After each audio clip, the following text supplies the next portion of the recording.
So, ibig mong sabihin, walang malinaw na sinabi sa'yo sa Bureau of Immigration? Wala po. Nung umakyat po ako ng commissioner po, Office of the Commissioner? Pinasa po ulit ako dun sa taas po.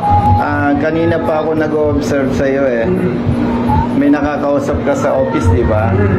Pero hindi mo nababanggit na last year pa siya blacklisted, nag-request siya, nag-process, nagbayad, may resibo. Unfortunately, hanggang ngayon, blacklisted. Ikaw ba yun?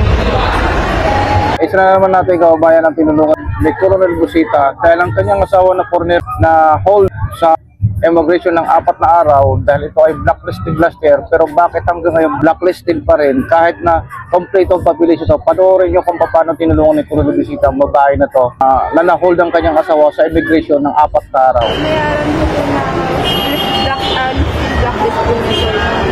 October 24 Magkano? po. 50,000 pesos. Marami po yun sir. 100 plus po yung binayaran ko sa Iba-ibang resibo. Yes po. Ay, good afternoon. Pinay siya. Okay.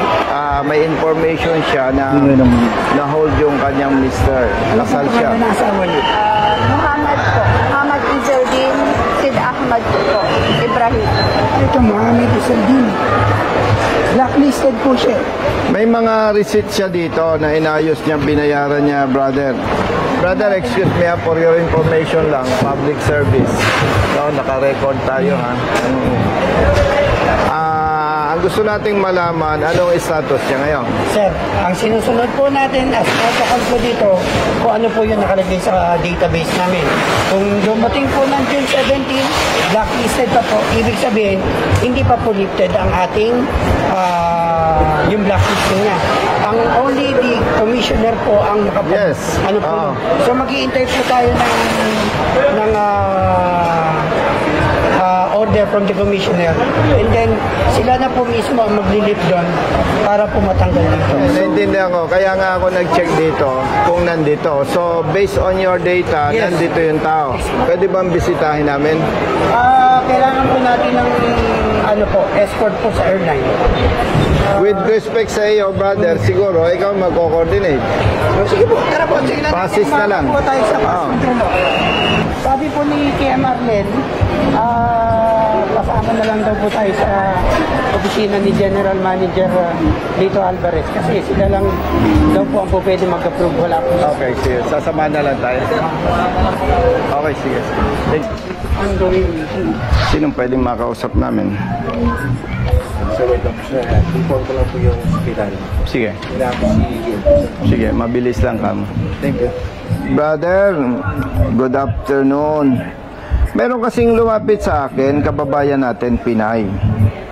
Kasal siya sa foreigner. Last year, na-hold siya dahil ng blacklisted. So, nagbayad sila, nag-process ng requirement dyan sa BI, sa head office. Last year. Itong June 17, dumating yung husband niya, na-hold na naman until now. At hanggang 5:30, ano ba oras na? Aabot pa kami kung pupunta kami dyan. 4:10 na po. 4:10. Kailangan na tayo. Traffic. Ganito na lang, brother, with respect sa iyo, kasi syempre Friday ngayon, picturean ko yung documents, tapos paki-verify ano bang nangyari, bakit ganun. Thank you ha. Thank you. Okay, bye-bye. Bye-bye. Sir, nasend ko na po lahat. Nasend mo na sa office nyo? Yung mister niyo po ba, bakit na blacklist? Nag-overstay po ba dito? Overstay. Nung last time po, nag-overstay po siya. Okay. So, nung last year po, Indigency. So, indigency. So, nakabayad na po lahat Yes ng po. penalties. Opo. May resibo. Okay po, pinorward ko na po lahat yan sa staff ni Commissioner Biado. Ang tanong, brother, kung tayo nasa kalagayan niya, siyempre gustong makita. Ano ba ang polisiya ninyo? Magpa-escort na lang tayo hanggang sa... Nandun na po sa opisina ko yung asawa po niya. Oh, sige. Pinababa ko na po. Okay, thank you. Thank you. thank you po. Sir, Good afternoon. mangingi ako din ng permiso kahit ang nandun na sa opisina ko, pinababa ko na yung pasahero, yung asawa ng Pinay, para lang makita niyang maayos yung asawa niya kasi dumating dito blacklisted so hindi natin mapapasok. So, it's been 4 days na daw. So, nag-worry na ang asawa. Iyaano lang natin. May office mo? Oh, nasa office lang. Dito nag-aral yung husband mo? Sa Baguio po. Ilang years? 1 year po sa Baguio, tapos sa Dagupan po is 2 years po. Brother,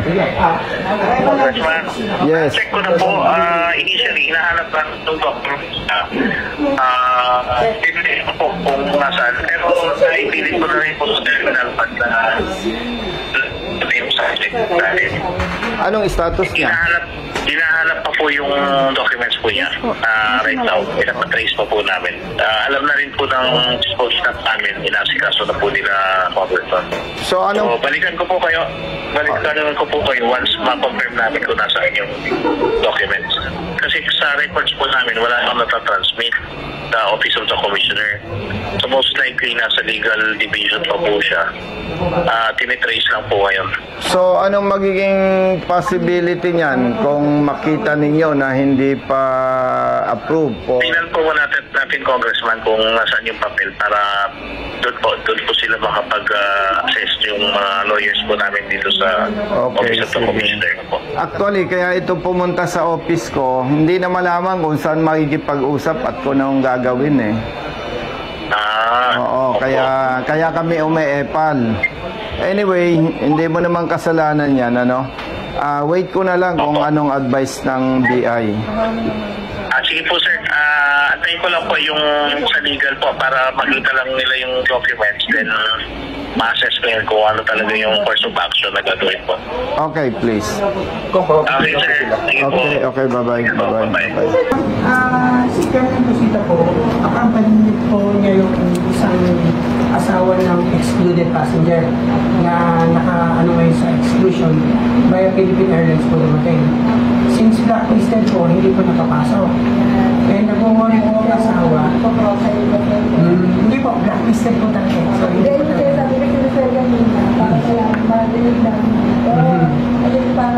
Okay po. By the way, ma'am, excuse me. Sasali lang ako. Hindi kasi binabanggit niya. Blacklisted siya last year. Nag-comply yung misis. May mga resibo sa BI. Unfortunately, hanggang ngayon, hindi pa deleted sa blacklist. Sinasabi ko sa inyo kasi iba yung dating na blacklisted. No? Oo. Ito yung wife niya. Gusto kong makita para ma-check ko rin kung anong situation ng subject foreigner. Okay, thank you. With all due respect, banggitin mo pag may nakausap ka. Sir, ang po kasi, dito po sinabi ko lang po na kaya hindi po napapasok dahil blacklisted. Hindi, ganito. Kanina pa ako nag-observe sa'yo eh. May nakakausap ka sa office, di ba? Pero hindi mo nababanggit na last year pa siya blacklisted. Nag-request siya, nag-process, nagbayad, may resibo. Unfortunately, hanggang ngayon, blacklisted. Kasi, kaya ko lang nabanggit, brother, chief, importante yung complete information. Kasi pag sinabi mo agad blacklisted, parang ang connotation agad nun, questionable itong tao na to. Pero at least, masabi natin na last year, nag-process, may documents, may payments, medyo maiiba ang dating. Yun lang ang request ko. Kasi pag sinabi natin blacklisted, kahit ako, pagkausap mo, Sir, Colonel, blacklisted eh. Pero kung mas ma-inform natin yung mga concerned party na ito ay nagbayad, nag-process, eh hanggang ngayon, hindi pa na-lift yung blacklist niya, iba yung, kailangan, alam kasi yung complete information. Yun lang naman ang aking punto on behalf of his wife. Good afternoon. Wait lang sir, yung ID na lang po sir, tsaka Ano nung nagka-problema ng ganito, Sir, noong June 17 po. kailan po, saan ka pumunta? Doon po sa main po. Sa main? Opo, tinanong ko po doon. Anong sabi? Ang sabi po sa akin, kumuha daw po ako ng SPA para daw po ano daw po yun po yung pinapirma ko nung June 18 po dito po ulit, sir. Bumalik po ulit Kanino ako dito. pinapirmahan? Sa asawa ko po kasi yun po sabi sa immigration po. Tapos So, bumalik nakaharap po. mo siya. Hindi po nila inalaw. After nun, anong nangyari? Ano po, edi pinasis ko po ulit tapos pinagawan po ulit ako ng SPA na representative po ako. Tapos bumalik po ulit ako doon, sabi po sa akin, balik ka ng Friday para to follow up daw po. Edi bumalik po ako kanina. As nag-attend na po ako doon na hanggang magbukas po. Tapos nung sinabi ko po, sabi niya hindi pa daw po siya napaprocess. Sabi ko naman po, last year pa po yan. So, ibig mo sabihin, walang malinaw na sinabi sa'yo sa Bureau of Immigration? Kaya po, nung umakyat po ako ng commissioner po, Office of the Commissioner. Opo, pinasa po ulit ako dun sa taas po. Tapos nung pinakita ko po yung document po, sabi po niya, ma'am, pulin mo to, sabi niya, punta ka, mag-request ka ng SPA. Yun po yung ulit yung ginawa ko po pumunta po dito sa airport po. So, hindi lang 4 na beses. Hindi po. Taga La Union ka. Yes, sir. Rosario po. May kamag-anak ka dito sa Manila, Sa Cavite po. sa Cavite. So, ibig mo sabihin, naku, La Union. Nabiyahe kasi galing po siya noon. Ibig mo sabihin sa La Union ka umuwi. Opo, sir. Nung June 18 po, nung June 18 po, after ko po nagpasa po ng SPA, kapilitan po na umuwi po ako ng La Union. Tapos bumalik po ako ng alas 12 kanina po, ng madaling araw. Nag-antay na po ako hanggang mag-open po ng immigration po para maaga po ako matapos sana. Pero yun po. Thank you, okay. Salamat po. Hello. Thank you. Ay, thank you. Thank you. O, sige, bro, saglit ah. Kababa lang namin, sir. Opo, sir. Saan kayo galing? Sa Sydney. Isin mo sa Congrats ha, congrats ha. Thank you, ma'am. Thank you po, sir. Thank you. Ingat. Boss, salamat. Okay. Thank you ha. Brother. Oh, sige. Pero kailangan po. Thank you. Thank you. Kukunin lang natin yung ID. Hindi na kami peperma. Salamat po. Thank you ha. Thank you. Si TM ang Brother, salamat. Patunay lang na sinabi ni Colonel Busita na wala talaga siyang pinipiling tulungan, mapadayuhan man yan o kababayan natin. Sir, thank you po. Ah, sige. Brother, thank you. Thank you sa assistance ha. Kaya naman nagpapasalamat ang mag-asawa ito na foreigner dahil sa pagtulong sa kanya at ngayon ang magkasama na sila sa pag-uwi sa kanilang tahanan. Narito po tayo ngayon sa Pasay. Labas ng NAIA Terminal 1. At ito pong ating kapatid na si Brother Mohammed Ibrahim. Yes, sir. Yes, sir. Ay husband nitong ating kapatid na Pinay. At base po sa documents noong 2024, na-hold na yung ating kapatid na si Mohammed. Yes, po. Dahil nasa blacklist siya. Nasa blacklist, ibig sabihin, mayroong document siguro na kailangang makomply. And according to his wife, siya ay nag-aral sa Pilipinas. Yes, sir. Mga more or less how many years? 3 taon po. 3 taon. Kita mo, ang galing mag-Tagalog. No? And itong June 17, Yes, sir. bumalik siya sa Pilipinas. Na-hold siya ng Bureau of Immigration. And ngayon ay 20, kaya 17, 18, 19, 20. Kung bakit sila ikatabi ko ngayon, itong kanyang misis, yung kanyang wife, ay pabalik-balik sa Bureau of Immigration. Yes, po. Walang malinaw na advice kung ano ang kanilang gagawin. Kaya ang ginawa po natin with Brother Matt and other staff, pumunta tayo sa Terminal 1 sa Philippine Airlines para alamin ano ang status nitong ating kapatid na si Mohammed. At napag-alaman natin doon pala sa holding room, walang bed, walang maayos na facility.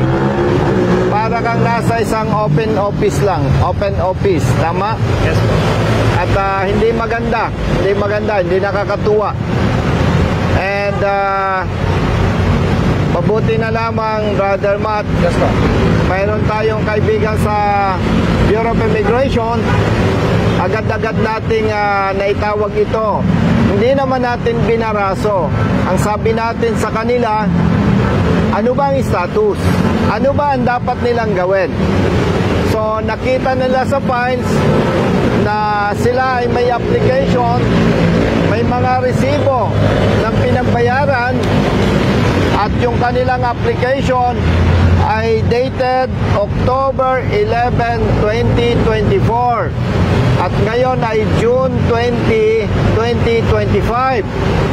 Kaya hinihiling natin sa Bureau of Immigration, especially sa Commissioner, na sana wag nang danasin ito ng iba. Bagamat itong ating kapatid na si Mohammed ay foreigner, tao pa rin siya.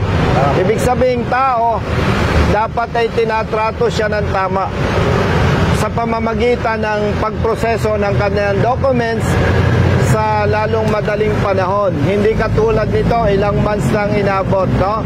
At itong ating kapatid na Pinay, pabalik-balik pa from La Union to Manila dahil wala naman siyang kamag-anak pala dito sa Metro Manila. Tama? So, ganun lamang. Ito po ay of course, sa tulong ng ating mga kaibigan sa airport, no? Hindi ko naman kilala, hindi ko na isa-isahin sila. Inilalabas natin itong video na to, one, para ipakiusap sa Bureau of Immigration na sana wag ganito. Pangalawang purpose, bakit inilabas natin to? Ito ay pangalawa na sa ating inaksyonan na may problema sa Bureau of Immigration, na sana mabigyan ng atensyon itong mga ganitong problema, na iangat natin ang antas ng ating public service regardless kung foreigner or Filipino o Pilipina. Dapat ayusin natin ang serbisyo at huwag nang maulit pa. Kanina merong security area na hindi kami pwedeng mag-video. Siyempre, respeto sa authority, hindi kami nag-insist. Yes, po. Kaya doon sa aming pag-uusap, doon sa proseso, ay wala kaming video. By the way, tama-tama, ang aking t-shirt ngayon ay Real Service Advocates of the Philippines, hindi Road Safety Advocates of the Philippines. Binuo namin ang Real Service Advocates of the Philippines, RSAP, para hindi sasabihin ng iba, masyadong epal si Colonel Busita, pati hindi problema ng motorista pinapakialaman.